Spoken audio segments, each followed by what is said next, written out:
It's the Mustang Insider Show.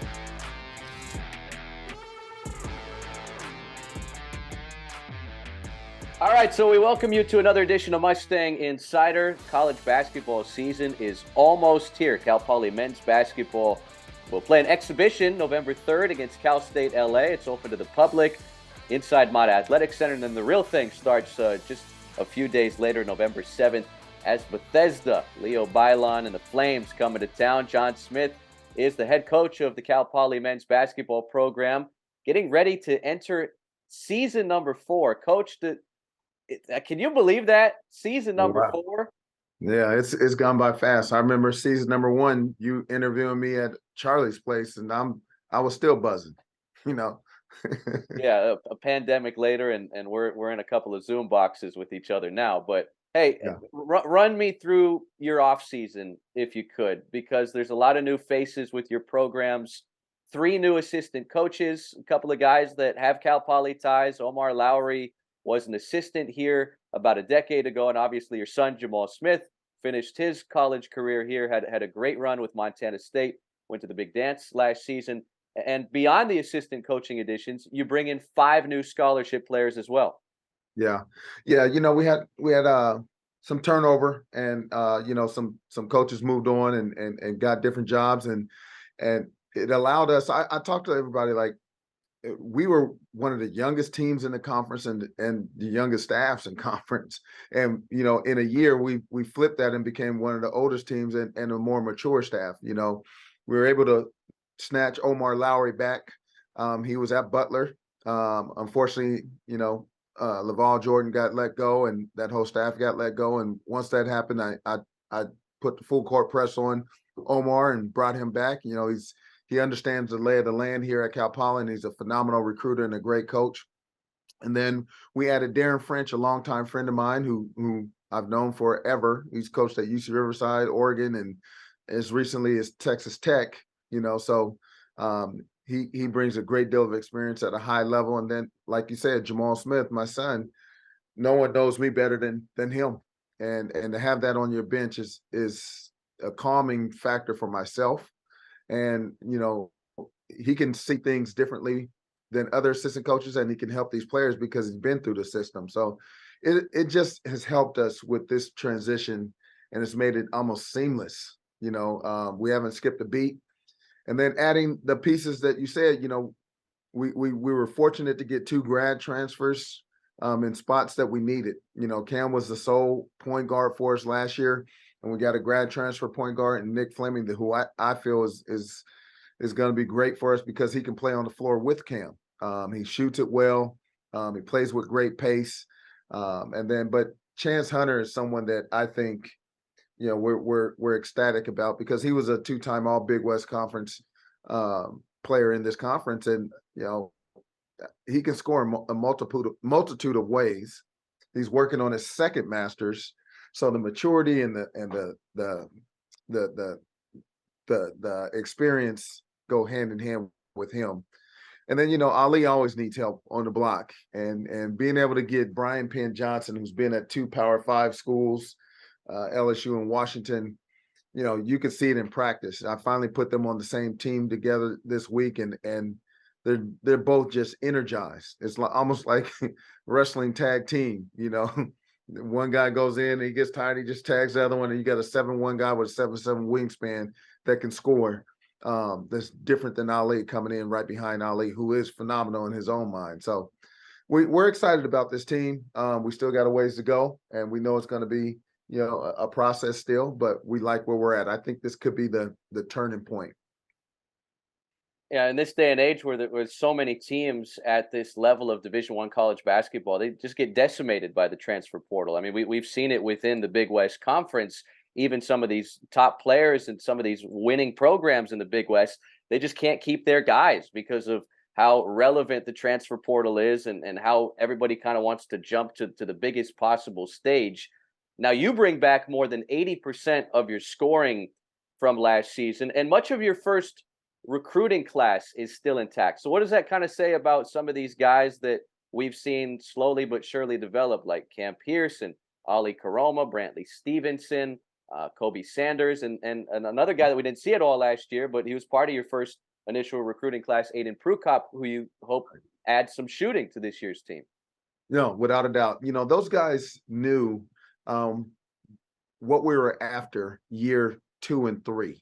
They knew it was going to be a grind for them, and I told them in the recruiting process, let's be about something that's be a part of a change. It's more rewarding to be a part of a change. But this is the culture that we're after, and you guys are going to be in the forefront of that culture. Are you willing to do that? And they were all for it, and they still are for it. They took their lumps, in those first 2 years, and it hurt, because they come from winning programs, but they see where we're going and they see the pieces that we've added, and now they're so excited about seeing the plan come to fruition, from that first recruiting meeting to now. Because Brantley Stevenson and Cam and Aiden and Kobe, like you said, they just have matured so much, and you can see it on the floor day in and day out. So I'm excited to see them finally see what we're trying to build here and build it the right way. John Smith, head coach of the Cal Poly men's basketball team, our guest on this week's Mustang Insider. You've always talked about how maybe being a young team has hurt you the last couple years, and you mentioned some of these guys and the leaps that they've taken on and off the floor. You finished last season with just one senior on the roster, Tuka Yakala, but now you've got upperclassmen with the guys that you've brought in and the guys that you've had here. You've got some experience. How much do you feel like those guys are going to help win games that maybe you guys came out on the short end in previous years? Oh, a ton. We had some breakdown meetings of film, and we showed, like you said, those tough games that we lost down the stretch, and some of those guys, like Chance, was like, I wish I could have been here and been on that team, because all they needed was a guy that had the confidence down the stretch to slow down and see things through. And Ali was that, but not from the lead guard position, not from the guard position. And same with Nick Fleming. They see where they're worth, where we need them the most, and where their worth can come out. And that's from down the stretch and being poised and understanding we've been there and done this before, and showing these guys, just what it takes. And Cam and them their ego is not in the way. They're sitting and picking those guys' brains, and these guys, from a cohesive standpoint, have elevated the level of this team to a different level that I haven't seen. They are very joined together, and we're looking forward to it, like I keep saying. Hey, let's look at this schedule that you were able to put together for the season, Coach. I know it's one you're pretty thrilled about with all the home games. We mentioned the exhibition November 3rd, Cal State LA. Real thing begins November 7th, opening night around college basketball. You guys get to be a part of it. Bethesda comes to Mott Athletic Center. But then a couple of road tests that are going to be tough up in the Bay. San Francisco, a big dance team from last year, and then Stanford, one of 2 Pac-12s that you have on the schedule before you come back home prior to Thanksgiving, hosting Mount St. Mary's from back east in Idaho. Now, if you remember last year, you opened with the 3 straight games at home and then had that brutal more than a month-long stretch without a home game. And I know a lot of that had to do with the pre-COVID contractual obligations that you had to fulfill that the pandemic kind of got in the way of the last couple of years. But knowing how winnable a couple of those early season losses were last year, talking about North Dakota State, Sac State, how much have you guys keyed in on getting off to a good start this season, winning games early, building that confidence in November to help you win games come January, February, March, and beyond? We've keyed in on getting the guys to understand the things that help them win games, and things that have helped us lose games, so to speak, right?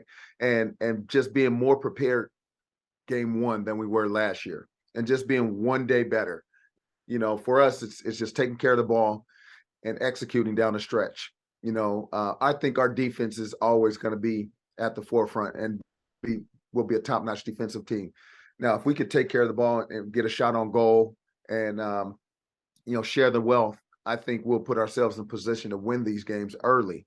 And so that's been our main focus, and they're starting to see, that's got to be the recipe for us to win. And the ego is being taken out of it. Like it's one ball, one team, one family for a reason. There's only one ball with all these added scores. So we got to move that, share the wealth, share the sugar, as you say, and make sure that we make it hard for teams to guard us, because we're going to guard teams. And if we can do those things, then we should be in good position at the end of the game. John Smith with us, Cal Poly men's basketball. The season is almost here. Hey, if the last few years have taught us anything, we don't really know what the future holds. But I know it's been really tough trying to build this program with the long COVID-related mid-season pauses. It's just ridiculous. 2 years ago, you get hit with like a 3-week pause, and then you got to go play back-to-back games in Bakersfield without 2 of your top post players. Last year, you go to CSUN fresh off of a 15-day hiatus and didn't get to practice much, and you only had like 6 or 7 scholarship guys available to you. Are you confident in this moment that all the games on this schedule will be played? Is there anything around college basketball that tells you that we might hit a snag again in December, January? You never know. You never know. But all signs point towards us getting the full schedule in this year.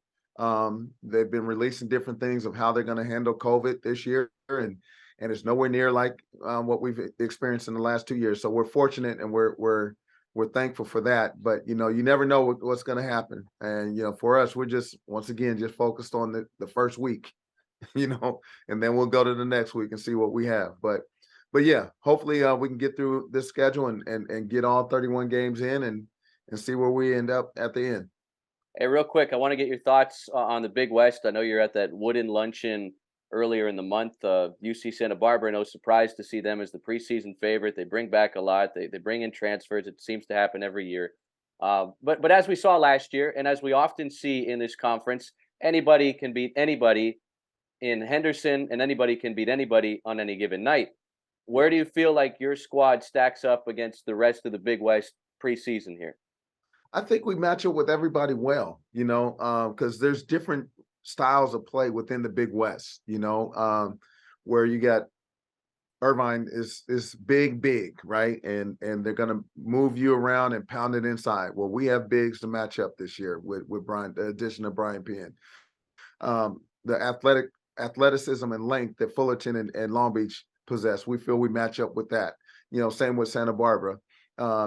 Davis is gonna grind you and move you as well. So we feel we have enough depth to sustain that grind that Davis puts you in. So we feel we're right in the mix with everybody. And as you know, this conference goes down to the end, and anybody can win it. So we just got to hopefully we stay healthy and keep moving forward. And I think we'll be where we need to be at the end. John Smith, head coach, Cal Poly men's basketball. Thanks so much for your time. Really excited to get this thing underway. November 3rd, fans will get a chance to see you guys. I know we just had the Mott Madness. That was a lot of fun, and that was a pretty good turnout. But to see you against somebody else, it'll be November 3rd, 7 p.m., Mott Athletic Center, Cal State, LA, makes the trip up the coast. Coach, thanks so much. Safe travels through the early portions of the schedule, and hope to talk to you soon after some victories. Thank you, Chris. Appreciate you, man, as always.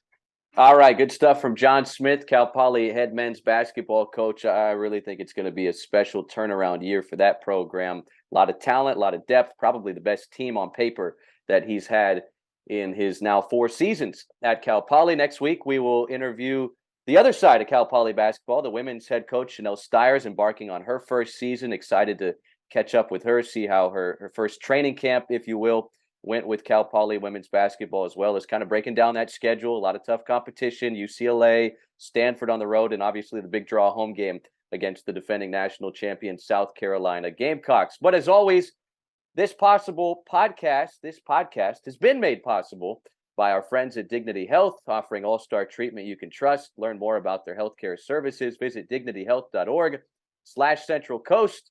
Also, grocery outlets, sizzling fajitas, hearty beef, sliders, bite-sized mini taco cups, and a mouth-watering Southwest chicken bowl. That's right, Mustang fans. You won't want to miss these dishes in the Grocery Outlet Mustang Tailgater Recipe Book. Check it out at Grocery Outlet's San Luis Obispo store on Madonna Road. Feast on these yummy tailgating favorites before a game or at home. Download the Mustang Tailgater booklet today on GoPoly.com /publications. Back at you next week as we break down Cal Poly women's basketball. You've been locked in to the Mustang Insider. This has been the Mustang Insider Show. The preceding has been a Learfield's presentation on the Cal Poly Sports Network.